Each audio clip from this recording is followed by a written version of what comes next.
11e dimanche du temps ordinaire. Évangile de Jésus-Christ selon saint Marc. Gloire à toi, Seigneur. En ce temps-là, parlant à la foule, Jésus disait « Il en est du règne de Dieu comme d'un homme qui jette en terre la semence. Nuit et jour, qu'il dorme ou qu'il se lève, la semence germe et grandit. Il ne sait comment. D'elle-même, la terre produit d'abord l'herbe, puis l'épi, enfin du blé plein l'épi. Et dès que le blé est mûr, il y met la faucille, puisque le temps de la moisson est arrivé. » Il disait encore, à quoi allons-nous comparer le règne de Dieu? Par quelle parabole pouvons-nous le représenter?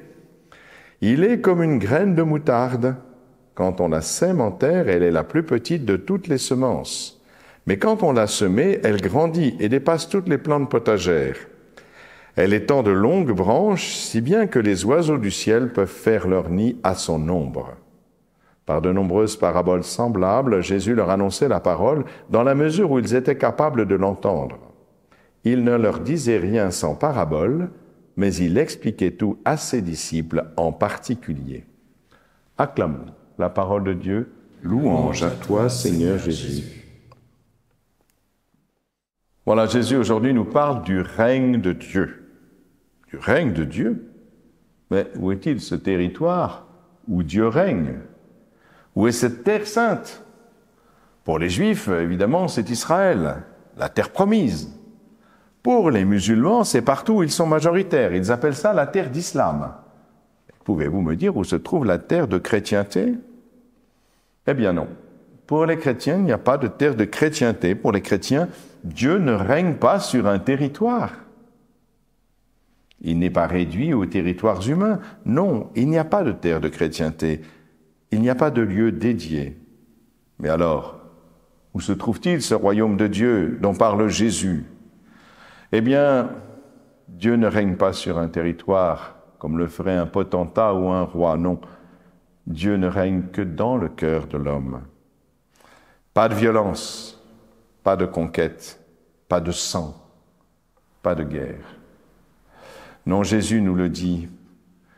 Et dans le livre de l'Apocalypse, vous connaissez, Jésus vient et il dit « Voici que je me tiens à la porte et que je frappe. Si tu m'entends et si tu m'ouvres, j'entrerai et je prendrai mon repas avec toi. » Jésus frappe. Il frappe à la porte de notre cœur, Jésus. Et voilà le véritable territoire de la présence. Mais vous avez remarqué, il ne s'agit pas de conquête. Avec quelle délicatesse le Seigneur se présente. Voici que je me tiens à la porte et que je frappe. Il ne rentre pas par effraction, le Seigneur, dans son territoire. Il rentre en frappant à la porte. Si tu m'entends, si tu m'entends. Il faut d'abord donc écouter, bien sûr, pour entendre. Est-ce que nous sommes à l'écoute ? Est-ce que nous pouvons entendre celui qui va frapper? Mais il ne suffit pas de l'entendre. Bien sûr, la première condition, c'est d'écouter le Seigneur qui frappe à la porte de mon cœur. Mais ensuite, si tu m'ouvres, il faut donc que je pose un acte personnel de liberté. Il ne suffit pas d'entendre Dieu frapper à la porte de mon cœur, mais il faut en plus que je lui ouvre la porte, que je pose cet acte de liberté pour l'accueillir par amour. Voilà le véritable territoire de notre Dieu, le Dieu des chrétiens, notre Seigneur Jésus-Christ. C'est votre cœur, frère. C'est le cœur de votre frère, de votre sœur. C'est mon cœur. Voilà le véritable territoire. Comme la petite graine, vous voyez, qui devient la plus grande plante du jardin. Il arrive quelquefois que la présence de Jésus soit très humble. Oui, on fait une petite prière de temps en temps. Oh, c'est pas grand-chose, presque cachée, parce qu'on ne lui fait pas trop de place au Seigneur. Oui, on a écouté, on a entendu, on l'a laissé rentrer, mais si tu veux bien, Seigneur, tu vas rester dans le placard parce que c'est un peu encombré chez moi. Et voilà. Alors, au mieux, un petit moment de prière tous les jours. Ah, alors si on est vraiment fervent, 1 heure à la messe de dimanche. Et nous pensons que c'est déjà beaucoup. Ah ben écoute Seigneur, franchement, je prie tous les jours, je vais à la messe le dimanche. Et voilà, quelle place laissons-nous au Seigneur? Comment règne-t-il sur ce territoire que nous lui offrons, offrande de notre cœur? Et vous voyez pourtant, si Jésus vient dans ce territoire et que nous nous laissons prendre toute sa place, il peut changer notre vie et nous remplir de joie. Voilà, Jésus règne dans nos cœurs et change même notre regard sur les autres. Au lieu de regarder tout ce qui ne va pas chez les autres, c'est ce que nous faisons en premier. Quand nous rencontrons les gens, nous voyons tout de suite ce qui ne va pas. Les défauts physiques, les défauts de comportement, etc.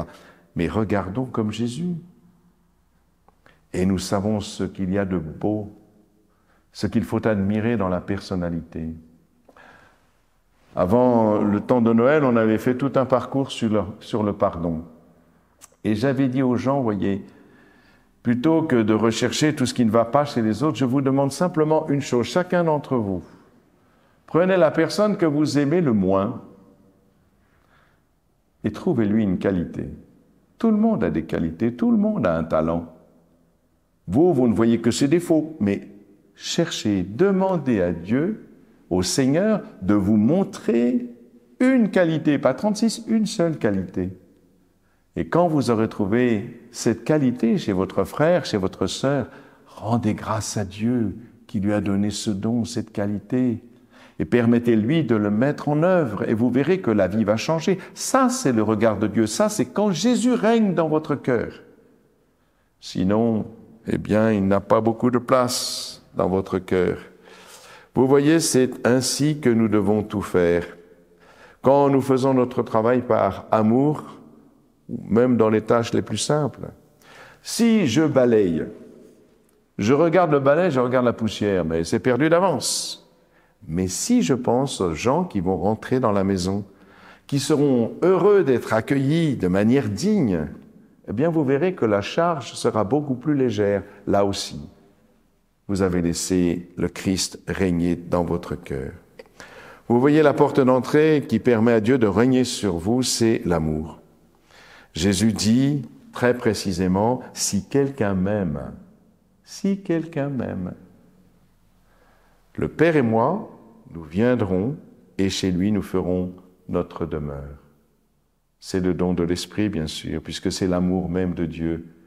Donc quand Jésus dit « si quelqu'un m'aime », ça veut dire si quelqu'un a accueilli complètement l'Esprit Saint, alors en même temps que l'Esprit Saint, le Père et moi, nous viendrons chez lui et chez lui nous ferons notre demeure.